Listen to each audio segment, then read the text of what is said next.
My sister-in-law had 3 children die under her care over 3 years, and my daughter was next. When I tried to expose her, she had me committed to a psych ward and turned everyone against me. So I escaped and got back at her in the most nuclear way possible. My sister-in-law, Camille, had 3 kids die in her care within 3 years, and it became clear my daughter was next in line. Camille had been our go-to babysitter ever since she married my brother. I trusted her. She worked at a daycare with glowing 5-star reviews on Yelp. But everything started unraveling 3 years ago when my nephew Jacob was staying with her. Camille was the one who found him after he'd apparently fallen down the stairs at her house. She called 911, but by the time help arrived, it was too late. At first, I believed it was a tragic accident, until Camille arranged the funeral less than 24 hours later, before any of us had even begun to process the loss. What made it worse? Jacob had been terrified of stairs since he was 2. He always scooted down on his bottom. When I mentioned that to Camille, her face twisted like she'd bitten into something sour. "What are you implying? That I pushed a damn 3-year-old down the stairs?" she snapped. I laughed awkwardly and mumbled something about kids being unpredictable, but in truth, a horrible feeling rooted itself in my gut. 2 weeks later, Camille showed up to Sunday dinner with a new Louis Vuitton bag and designer heels. Said she got them at an estate sale. 10 months after that, my cousin's daughter, Lily, died in Camille's care too, this time from anaphylactic shock due to peanuts. As soon as my cousin Miranda broke the news, my stomach turned to stone. We all knew Lily was allergic to peanuts. Miranda constantly reminded the family in our group chat that Lily couldn't even be near peanut butter. It was harder to give Camille the benefit of the doubt this time. Still, I visited her, trying to check in, and she could barely get out of bed.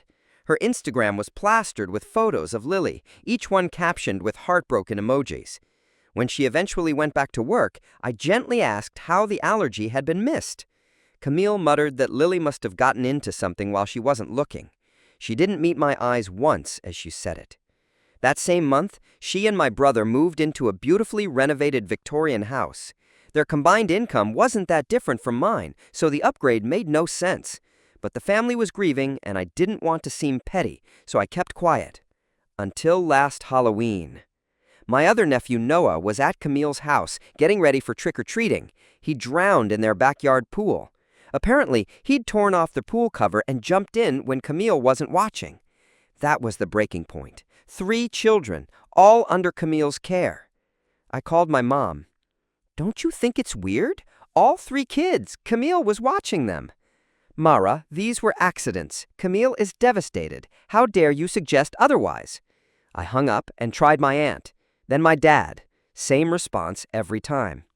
At Sunday dinner, when I could barely touch my food, my brother pulled me aside. "The family's worried about you. Maybe you should talk to someone. These conspiracy theories." Even my husband thought I was unraveling from grief. So that night, I met up with my friend Becca. We talked everything through, and something clicked. Every single death happened when my brother was out of town for work. Camille always insisted on watching the kids alone. She always arranged the funerals herself, and fast, almost too fast. I didn't want to confront her directly, so I asked Becca to help me. A few days later, we all met for coffee.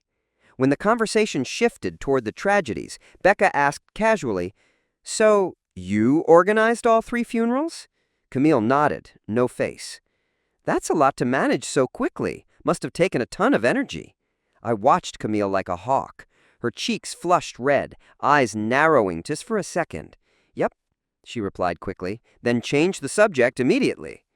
2 weeks later, Camille and my brother took a month-long vacation in Europe. They both quit their jobs to focus on family. When Camille offered to pay for a couple's getaway so my husband and I could grieve in peace, I almost said yes, until I realized what she really wanted. Time alone with my daughter. Camille wanted Lily for the weekend too. My stomach twisted, remembering what had happened to the other 3 children. But she kept insisting, saying my husband and I needed a break. Eventually, I agreed, on one condition. I'd be installing baby monitors all over her house.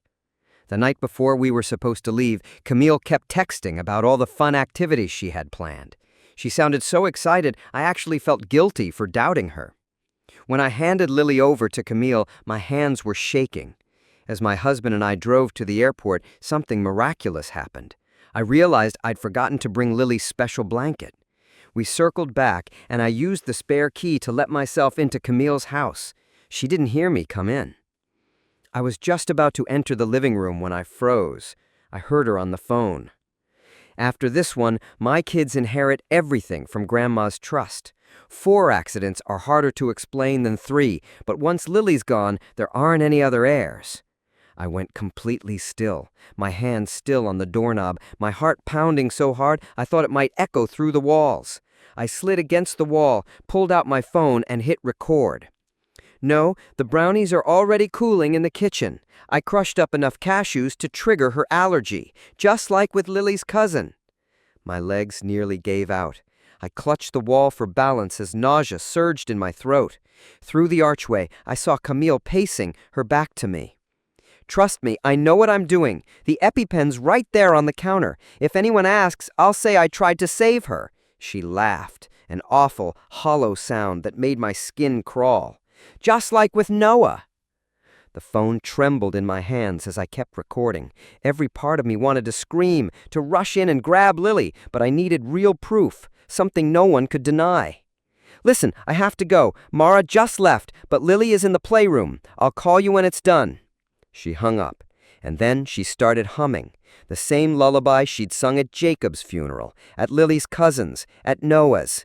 I backed toward the door silently, texting my husband with shaking fingers, "Call 911, Lily in danger, come back now." Then I heard Lily's laughter from upstairs. My baby was still in the house, with her. I couldn't leave her. I crept toward the playroom, hugging the walls, my heart in my throat. Footsteps echoed above. Lily was upstairs, but I had to pass through the living room to reach the stairs. I took a deep breath and started up. Each creak of the wood made me flinch. I was halfway when I heard a voice called sweetly from below. "Mara, I thought you left. Did you forget something?" I turned. Camille was standing at the base of the stairs, smiling warmly, but her eyes were ice. My phone buzzed in my pocket. David, calling back. Camille's gaze shifted at the sound, her smile stretching just a little too wide. I caught a glimpse of the message. "Mom, where are you? Dad's freaking out about Europe receipts." "We really need to go," I said sharply, trying to move around her. She didn't budge. "But I made them especially for Lily, her favorite, chocolate." "Nuts," she said sweetly, her hand reaching out to stroke Lily's hair. I yanked my daughter behind me. "I said no!" That's when the mask slipped. Her eyes narrowed, and for a moment I saw the real Camille. "I found them, you know," she said quietly. "The baby monitors. All of them. Were you hoping to catch me doing something wrong? That's really hurtful, after everything I've done for this family." My blood turned to ice. She knew. She had known I was watching her. Her phone rang. She picked up without breaking eye contact. "Hi, Thomas. What investigator?" There was a beat. "The insurance investigator is there now?" Her face went ghost pale. She grabbed my arm, her nails digging into my skin. "Tell him I'll call him back. Family emergency." She hung up and suddenly burst into tears. "You can't leave with Lily. I'm her legal guardian if anything happens to you. It's all in the documents you signed for the trip insurance." "What documents?" My voice was barely more than a whisper. "The ones David signed last month for your trip, making me and Thomas temporary guardians," she said, blinking rapidly as tears rolled down her cheeks. "Just in case something happened while you were gone." At that moment, Thomas pulled into the driveway. He stepped out of the car with a man in a gray suit, the insurance investigator. Camille's grip on my arm tightened as she turned to Lily. "Why don't we go play while the adults talk?" she said, reaching for Lily's hand again. I pulled Lily closer to me, frozen, numb. Thomas and the investigator walked in. The man's eyes landed on me immediately. "Mrs. Mara, I need to speak with you about some insurance policies." "What policies?" He opened a folder. "The ones you purchased for Lily, Jacob, Emma, and Noah." The room spun. "I never purchased any policies." "Your signature is on all of them," he said calmly, showing me the documents. Camille had worked in insurance processing before. She knew exactly how to forge signatures without drawing attention. And the signatures? They looked just like mine, perfectly copied. My phone buzzed again. A message from David. Camille just texted me. She says you're having another episode. What's going on? I looked up to see Camille typing calmly with one hand while holding Lily's wrist with the other. Then my phone exploded with alerts, texts from the family group chat. Camille, pray for Mara. She's having paranoid delusions and trying to take Lily. Thomas and I are keeping everyone safe. Mom, oh no, not again. We're on our way. Aunt Susan, I knew something was wrong at dinner. Poor thing. Thomas suddenly cleared his throat. Actually, there's something else. Camille turned to him sharply. What are you talking about? Remember those papers you had me sign last month for the Europe trip? What papers? She asked, voice tight. The ones giving you power of attorney over Lily? You said it was just a precaution for the trip. He looked genuinely confused. But the lawyer called yesterday, said the guardianship papers were filed. When I asked for the date, he pulled out his phone and opened an email. It was the day before Noah died. The room went dead silent. Even the investigator looked uneasy. I reached for my phone to call 911, but Camille beat me to it. Her voice was steady, eerily calm. I already called them, told them you broke in and are threatening us. They're sending someone to help you. You called the police on me? I said, stunned. This is my daughter. You're trying to kidnap her. In your current state, she replied sadly, David asked me to keep her safe until you get the help you need. Sirens wailed in the distance. They were getting closer. I turned to the investigator, desperation in my voice. Check her laptop. It's right there. The search history. Camille started to move toward it, but Thomas beat her to it. He opened the screen. His face went pale as he read aloud. Accidental ingestion children. Anaphylaxis response time. Custody after parent death. These searches, these are from this morning, 4 a.m. The doorbell rang. Police. Camille opened the door, tears streaking her face. Thank God you're here. She's trying to take my niece. She's not well. 2 officers stepped inside. One of them recognized Camille instantly. Mrs. Camille, from the grief counseling group? She nodded, dabbing her eyes. It's been so hard since the children, and now my sister-in-law is having delusions. The officer turned to me, expression kind but firm. Ma'am, we're here to help you. Why don't you come with us? She's trying to kill my daughter, I yelled, pulling Lily behind me. Check the brownies in the kitchen. They're poisoned. Camille gasped dramatically.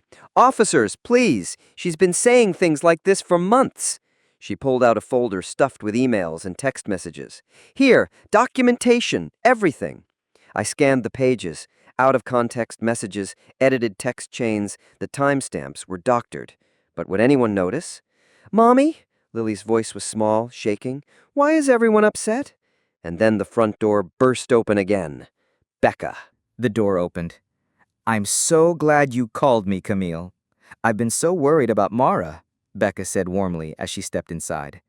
My heart dropped. Becca was in on it too. Tell them about the coffee shop, Becca said to the officers. How she talked about the kids' deaths constantly. I was scared. I was asking questions, I protested, my voice rising. But I could see how it all looked. The concerned family, the supposed documentation, and me, the unhinged woman raving about poisoned brownies. David had finally called the police himself, but the same officer picked up. Camille took the phone before I could speak. David, she's safe. We're getting her help, she said smoothly. I'm so sorry this is happening. We'll take care of Lily until you get back. Then, loud enough for everyone to hear, Sweetheart, Mommy's just a little confused right now. Like Cousin Jacob? Lily asked innocently, and the room froze. What about Jacob, baby? I asked quickly. Aunt Camille said he got confused and forgot how to use stairs. The insurance investigator stepped forward, tension in his voice. I think everyone needs to take a breath. There are serious questions here. We'll answer them, Camille interrupted sweetly, after Mara gets the help she needs. The officers moved toward me. "Ma'am, we'd like you to come with us voluntarily for an evaluation." I knew what would happen if I refused. They'd take me anyway. And if I went, I'd be leaving Lily behind. With her. "Can I say goodbye to my daughter?" They nodded. I knelt down, pulling Lily into my arms. I whispered, lips barely brushing her ear, "Don't eat anything. Remember our special rule. No treats without Mommy." She nodded, small and quiet against my shoulder. "I need a picture," I said, pulling out my phone. "Please." I snapped a photo of Lily, making sure Camille was visible in the background. Evidence. A timestamp. Proof she was there. Then they led me out the door. Lily's confused, wide-eyed face was the last thing I saw before it closed behind me. In the police cruiser, I pulled up the voice recording on my phone. Camille's confession, clear as day.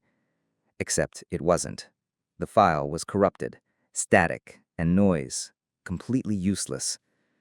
My phone buzzed. A text from Camille. A photo of Lily, painting happily. "She's safe, surrounded by family who loves her. Get the help you need." At the station, Becca was already in the waiting area. She came to sit beside me. I flinched and pulled away. "How much did she pay you?" I asked, my voice flat. Becca looked devastated. "My student loans, $60,000. I'm so sorry. She told me you were really sick, that this would help you get treatment." "She's going to kill my daughter." She shook her head. "She loves those children. She said it was all in your head, that you were just grieving." "Then why did she give you $60,000 to lie?" She had no answer. Just silence. The psychiatric evaluator entered the room holding a thick file. She introduced herself as Dr. Nishi. Inside that file was my life rewritten by Camille. Every concern I had ever voiced about the children's deaths had been twisted, turned into signs of delusion. Every question I asked framed as a dangerous accusation. All documented, dated, and signed by my caring sister-in-law, who was, of course, just trying to help. David arrived moments later, out of breath. "Where's Lily?" he asked. "She's with Camille." His face changed instantly, alarmed. "Why didn't you tell me you were having these thoughts again? We agreed you'd be honest after last time." "What last time?" My voice was hollow. "There was no last time." He pulled out his phone. "What about these?" He showed me a series of texts, supposedly from me. Messages saying dark things, that I had thoughts about hurting myself, about the children. "I never sent these." "Mara," he said softly, his tone full of pity. "They came from your number." And that's when it hit me. How far this had gone, how deeply Camille had infiltrated everything. Every step planned, every move predicted. "She's going to hurt our daughter," I said, quiet but certain. "And you're going to let her." Dr. Nishi adjusted her glasses and opened the file. "Mrs. Mara, it says here you've experienced increasing paranoia regarding your family members since Jacob's death 3 years ago." She flipped through page after page, each entry detailed, organized, a progression from mild anxiety to full-scale delusion, fabricated from start to finish. "That's not true. I never—" "According to these messages," she said, "you told your husband you believed Camille was targeting the children 2 years ago." She showed me screenshots, my phone number, my name, words I never wrote. David squeezed my hand. "We'll get through this together. Just be honest with the doctor." I yanked my hand back like I'd been burned. Outside the room, I could see Becca pacing, phone pressed to her ear, no doubt updating Camille on every word. "I need to make a call," I said to the doctor. "After we finish here. Now, can you tell me more about these accusations you've made?" Through the window, I saw Thomas arrive, papers in hand. He looked Thomas looked haggard, confused. Whatever Camille had told him had spun him completely around.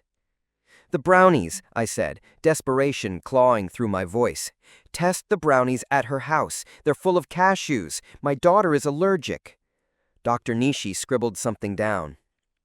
"And you believe your sister-in-law would intentionally harm your child?" I heard her on the phone, I said. She said, "The recording that's been corrupted," she finished for me. Of course she'd already been briefed. "Mrs. Sometimes when we're under extreme stress, we can misinterpret things we hear." My phone buzzed. Another text from Camille. A photo of Lily eating crackers, not brownies. The caption, "Making sure she only eats safe snacks. Give my love to Dr. Nishi." She knew exactly where I was, who I was with. She had planned every step. "I need to go home," I said, standing abruptly. "My daughter needs me." "I'm afraid I can't recommend that right now," Dr. Nishi said, maddeningly calm. "Based on what I'm seeing, I believe a 72-hour hold might be beneficial." "No," the word tore from my throat. "You can't do this. She's going to hurt Lily." Two orderlies appeared in the doorway. They'd been waiting. Everyone had been waiting. David stood up slowly, his face tense. "Maybe it's for the best. Just for a few days, until you're feeling better." "I'm not sick," but even to my own ears, I sounded frantic, paranoid. Exactly what Camille wanted. "We can do this voluntarily, or we can petition the court. Your choice." I thought of Lily, alone with Camille, for 3 days. Fighting would only make things worse. I had to be smart, had to play their game. "Fine," I said, forcing myself to sit down again. "But I want to see the documentation. All of it." Dr. Nishi began spreading papers across the desk. And there it was, the full scope of Camille's plan laid bare. Emails to family members, carefully crafted, expressing concern about my mental health. Therapist appointments I'd never attended. A prescription for antipsychotics I'd never seen, somehow filled at our local pharmacy. "This prescription," I said, pointing to it. "Check the pharmacy. They'll have video. I never picked this up." "Denial is common," Dr. Nishi replied gently. "David, has she been taking her medication?" David looked bewildered. I thought she was. Camille said she saw her with the pills." Of course she had. Every lie supported another. Every thread Camille had woven was perfectly placed. "I'll go voluntarily," I said finally, "but I want to see the documentation, all of it." Dr. Nishi began spreading papers across the desk. And there it was, the full scope of Camille's plan laid bare. Emails to family members, carefully crafted, expressing concern about my mental health. Therapist appointments I'd never attended. A prescription for antipsychotics I'd never seen, somehow filled at our local pharmacy. "This prescription," I said, pointing to it. "Check the pharmacy. They'll have video. I never picked this up." "Denial is common," Dr. Nishi replied gently. "David, has she been taking her medication?" David looked bewildered. I thought she was. Camille said she saw her with the pills." Of course she had. I looked around the room at their worried faces, my husband, my so-called friend, the professionals who thought they were helping, all of them convinced I was unraveling. "Fine," I said softly. "I'll go. But I want to speak with a lawyer first." "Of course," Dr. Nishi agreed smoothly. "We can arrange that once you're settled." They led me into a small room to pack a bag, under close supervision. My hands trembled as I folded my clothes. Then my phone rang. "Put her on speaker," Dr. Nishi instructed. Camille's voice came through, warm and maternal. "Hi, Mara. Just wanted you to know we're taking great care of Lily. She's napping now. Had such a fun day playing." I kept my voice level. "Camille, I know what you're doing. I know you're confused right now, but we're all here for you. Family supports each other. Like you supported Jacob, Emma, Noah." A beat of silence. Then her tone sharpened slightly. "Those were tragic accidents, Mara. I know grief makes us look for someone to blame. What about the daycare? It was shut down 3 years ago. What happened, Camille?" Silence again. "I don't know what you're talking about. I've worked at Sunshine Academy for 5 years. That's a lie. Check the records, Dr. Nishi. Her daycare was shut down after a child almost died. These delusions are quite elaborate, Dr. Nishi murmured, jotting another note. Camille sighed. I'm going to let you go now. Focus on getting better. Lily needs her mommy healthy. And then the line went dead. While they processed my intake, I heard Thomas outside the door, his voice low and angry. No, I don't care what the lawyer says. I signed those papers under false pretenses. What do you mean it's too late? He caught me watching him and quickly turned away. The psychiatric ward was exactly what you'd expect. Sterile walls, locked doors, and the feeling of eyes on you, always. They took my phone, my belongings, every tether I had to the outside world. Visiting hours are from 2 to 4. Your husband says he'll be by tomorrow. That night, I lay in a narrow bed staring at the ceiling. Somewhere out there, my daughter was asleep in a killer's house, and everyone thought I was the threat. The next morning brought group therapy, medication. I palmed the pills and faked a swallow. I had to pretend to cooperate, had to look like I was getting better. It was the only way to get back to Lily. During art therapy, an older woman named Gabri sat next to me. First time? She asked quietly. I nodded. Word of advice, she said, keeping her eyes on her painting. The faster you admit you're sick, the faster you get out. Fight them and you'll be here for months. But I'm not sick.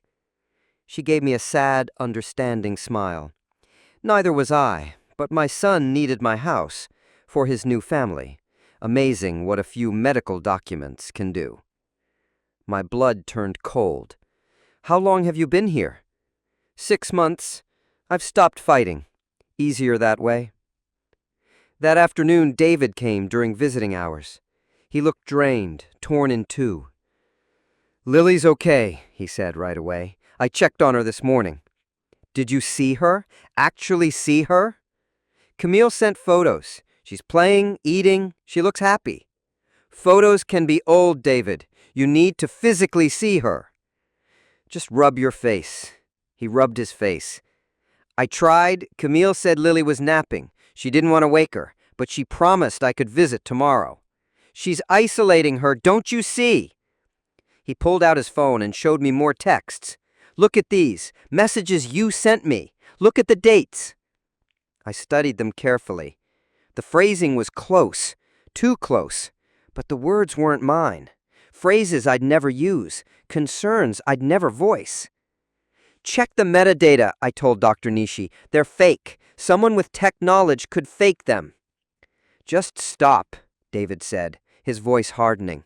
The doctor says this is part of your condition, refusing to accept reality. The reality is that our daughter is in danger. From who? Camille? The woman who's taken time off work to care for Lily while you're here? She quit her job weeks ago for their Europe trip, don't you remember? He frowned. No, she told me she's using her vacation days. Another lie. But pointing it out only pushed me deeper into the role Camille had written for me. Please, I grabbed his hands. Just test the brownies. Have them analyzed. If I'm wrong, I'll do everything they say. I'll take the meds, do the therapy, anything. He hesitated. I saw it in his eyes. Some part of him still believed me. Okay, he said finally. I'll check. But when he came back the next day, his face said it all. The brownies were gone, he said quietly. Camille said she threw them out. She threw them out after you left, David said quietly. Said she didn't want them to spoil. Of course she did. But he hesitated, pulling out his phone. I did find something strange. He handed it to me. A bank statement. Large deposits. Regular. And they'd been going into Camille and Thomas's account for 3 years, right after Jacob died. My heart started to race. David, those are insurance payouts. Check the dates. Match them to the deaths. He was already scrolling, his face drained of color. "There's one here from 11 months ago, Emma, and another from last November, Noah." His jaw clenched, and he stood abruptly. "I need to think. I need to—" He paused at the door. "Don't tell anyone about this. Not yet." That night, I barely slept. David believed me, or was starting to. But would that belief be enough? And would it come in time? The next morning, Dr. Nishi called me into her office. "Your husband reached out to me," she began, folding her hands neatly. "He's concerned about some new delusions you're experiencing. Something about financial records?" My chest tightened. He had told them, or maybe someone made him. "You're creating elaborate financial conspiracies now. This is a concerning escalation."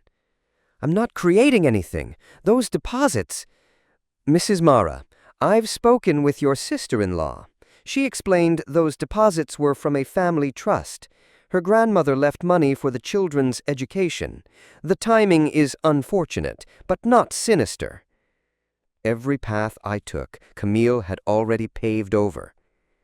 "I'd like to increase your medication, and I'm recommending we extend your stay. 2 weeks minimum." 2 weeks. Lily would be dead by then. That afternoon, no one came during visiting hours. Not David, not Becca, no one. The nurse informed me that my visiting privileges had been suspended due to my agitation. I was officially cut off. That night, Gabriella slipped me a phone during dinner.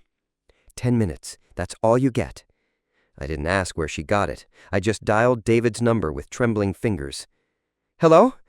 But it wasn't David. It was Camille. "Where's my husband?" I snapped. "Oh, Mara, David's had a little accident. Nothing too serious. Just a car crash. Seems the brakes gave out. Can you imagine?" My blood froze. "What did you do?" "I'm taking care of everything. Don't worry. Lily's safe and sound here with me, though she has been asking for her mommy. Poor thing. Doesn't understand why you abandoned her." "I didn't abandon her." "The courts might disagree. Mental instability, psychiatric holds, a history of delusions. David and I have been talking, and we both agree Lily needs stability." "David would never—" "He's sedated, dear. But don't worry. I'm sure he'll support whatever's best for Lily when he wakes up. If he wakes up. Head injuries can be so unpredictable." The phone slipped from my hand. Gabriella grabbed it fast, deleting the call history before tucking it away. "Breathe," she whispered. "Guards are watching." But I couldn't breathe. David was hurt, maybe dying. Lily was alone with a murderer, and I was locked in a sterile room with a diagnosis Camille had written herself. The next day brought confirmation of my worst fear. Thomas visited, his face somber. "David's in intensive care," he said. "The doctors, they're not sure if he'll make it." I felt like I was underwater. "Camille's been amazing," he added, "staying by his side. She even arranged for me to take temporary guardianship of Lily if—" He couldn't finish. I grabbed his hands across the table. "Thomas, please, check your bank records. Check the insurance policies. Camille's been—" "Stop," he snapped, pulling away. "Just stop. My wife is caring for your husband and your daughter, and you're still spreading lies? The investigator saw her search history. You saw it. Accidental ingestion. Custody after parent death." "She explained that," Thomas said. "She was helping a parent at the daycare going through a custody issue. She showed you emails, fabricated ones, just like everything else." "You're jealous," he said. "That's all this is. She warned me you'd escalate." "Thomas, please." "I'm filing a restraining order," he said, standing. "You are not to contact Camille or Lily. When you're released, stay away, for everyone's safety." After he left, I sat in the visiting room alone, frozen, hollowed out. Every move I made only tightened the noose Camille had wrapped around me. That evening, Dr. Nishi had more news, worse news. "I've been in contact with your husband's brother," she said. "The court," Dr. Nishi said, her voice calm but final, has granted emergency custody to your brother and sister-in-law, given your husband's condition and your current status. The word came out of me like a breath I couldn't control. No! It's temporary, she assured me. Once you're better, once David recovers, everything can be reassessed. But I knew better. Camille didn't do temporary. She did permanent. Fatal. I want a lawyer, I said. Of course, I'll have the social worker arrange. No, I want my lawyer, not someone you assign. Dr. Nishi made a note, always making notes. That can be arranged, though it may take some time. The holiday weekend is approaching. Holiday weekend? I'd lost track of time in here. How many days had passed? How many days did Lily have left? That night I made my decision. Playing along wasn't working. Being quiet wasn't working. Maybe it was time to become exactly what they thought I was. The next morning, I refused my meds, demanded to see Lily, screamed that Camille was a murderer until they sedated me. When I woke, I was strapped down, but Gabri was there, mopping the floor nearby. Stupid move, she muttered without looking at me. Now they've got justification to keep you even longer. I need to get out. Only one way to do that fast, and it's not pretty, she whispered. I stared at her, waiting. Attempted suicide, she said flatly. They'll transfer you to the medical wing. Security's lighter there. Easier to slip out during shift change. But timing is everything. If they catch you, you won't get another chance. I hesitated. Your little girl, how much time do you think she has? Not enough. Never enough. That night I made my move. Not something fatal, just enough pills to be serious, enough to trigger a transfer. The medical ward was chaos, understaffed, overworked. And during the shift change, when Gabri triggered a distraction back in psych, I slipped out. No phone, no money, no car. Just pure desperation. And sometimes that's enough. I hitchhiked to the hospital where David was being treated. I needed to see him, to know he was alive. But when I reached his room, Camille was already there. Sitting by his side, holding his hand, playing the role of devoted sister-in-law. The only sounds were the beeping machines keeping him tethered to life. I knew you'd come, she said, not even glancing at me. They called about your little escape attempt. Security's on their way. How much did you give him? What did you use? She finally looked at me, her smile calm, composed. You know, the interesting thing about brake fluid is it degrades over time. Accidents happen. No one's fault, really. You cut his brake lines. Prove it, she said coldly. Oh, wait, you can't, because you're an escaped mental patient with a history of paranoid delusions. Why? I choked. Why are you doing this? Her face hardened. Because my children deserve everything, every cent of that trust. Not your spoiled brat, not anyone else's. Mine. So you killed 3 kids for money? I secured my children's future. And after poor Lily's tragic accident, well, probably wandered off, confused after all the chaos in her parents' lives, well, there won't be any other heirs to worry about. The word left my lips as a whisper. When? Oh, didn't I mention? She said with a smile. She's been feeling a bit sick today. Probably stress. I'm taking her to the cabin tomorrow. Fresh air might help. Or it might not. Her smile deepened. Security burst into the room then. As they grabbed me, Camille slipped seamlessly into character. The loving relative, the frightened woman. Please, be gentle. She's not well. She doesn't mean the things she says. As they dragged me out, I heard her lean close to David's unconscious body and whisper, Don't worry, I'll take care of everything. Back in the psychiatric ward, this time under maximum security, I was truly trapped. Restraints, surveillance, heavy sedation. They told me I'd be held indefinitely, a danger to myself and others. Dr. Nishi visited me one last time. Your sister-in-law has been incredibly understanding. She's not pressing charges for the escape. She just wants you to get better." "She's going to kill my daughter," I murmured, words slurred from medication. "Tomorrow at a cabin." "Mrs. Mara, Lily is safe. I spoke with Camille personally. They've decided to stay home this weekend to be near David." Another lie. But who would believe me now? That night, despite sedation and restraints, I couldn't sleep. I stared at the ceiling, counting the hours, counting down to the moment Camille took my baby away forever. I had failed. Failed as a mother. Failed as her protector. The system meant to help had become my prison, and Camille had engineered every single bar. As the first light of dawn filtered through the barred window, I knew, somewhere out there, Camille was awake too, dressing Lily, packing the car, humming that cursed lullaby, preparing for one final accident, and I was helpless to stop her. The morning nurse came in with my medication. As she leaned in to adjust my restraints, she whispered, "Your friend left you something," and slipped something under my pillow.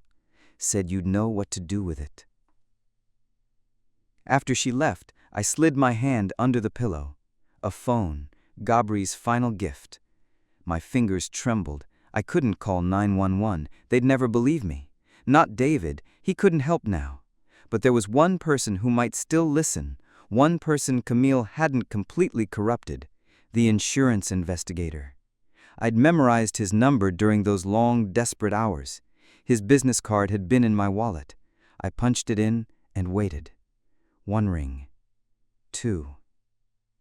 Sebastian Investigations. This is Mara, the woman from the house, with the policies. You saw the search history. You know something's wrong. A pause. Then, I'm listening. She's taking my daughter to a cabin today. She's going to kill her. Please check the insurance policies again. Each one was purchased right before a child died. I've been looking into it, he said slowly.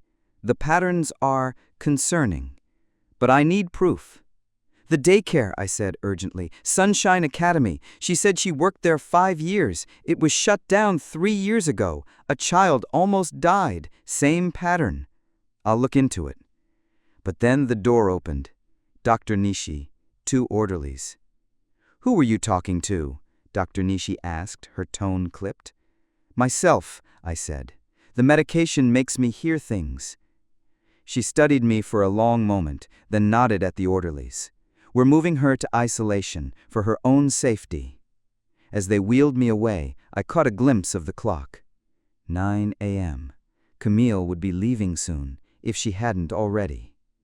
Isolation was worse than anything I'd experienced. No windows, no clock, no voices but my own.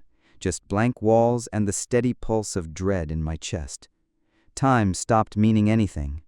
Then chaos in the corridor, shouting, alarms. The door burst open. Gabri stood there in a nurse's uniform. We moved up the escape plan. Your investigator called in quite the tip. The police are looking for Camille, but they don't know about the cabin. How do you... She's been here 6 months. I hear everything. She helped me sit up. David woke up, told them about the breaks. Camille's on the run. My legs felt like water from the meds, but adrenaline forced me upright.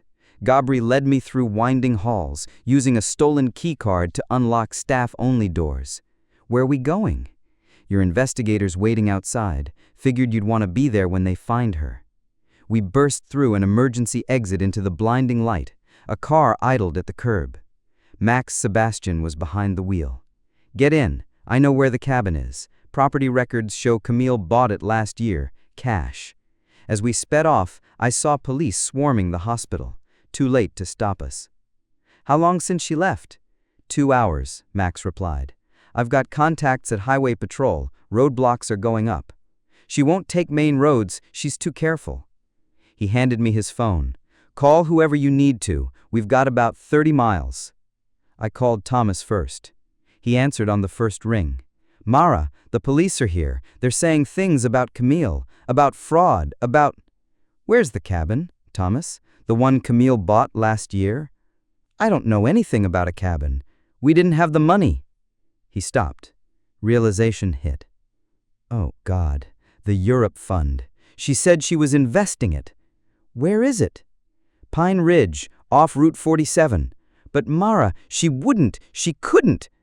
I hung up and told Max. He pressed the accelerator. There's more, he said. I pulled the daycare records. 3 kids injured in 2 years. All accidents, all insured. Camille left right before the investigation began. She's been doing this for years, I muttered. It goes even further, he said grimly. Foster homes, elder care facilities, always accidents, always payouts. My phone rang. David's number. I answered immediately. Mara, his voice was raspy but alive. I'm sorry, I should have believed you. It's okay, we're going to find her. The police, when they searched her car, they found sedatives, same kind they gave you. My stomach turned. She's using them on Lily. Max turned onto Route 47. Gravel sprayed as we hit the shoulder. The woods pressed in close on either side.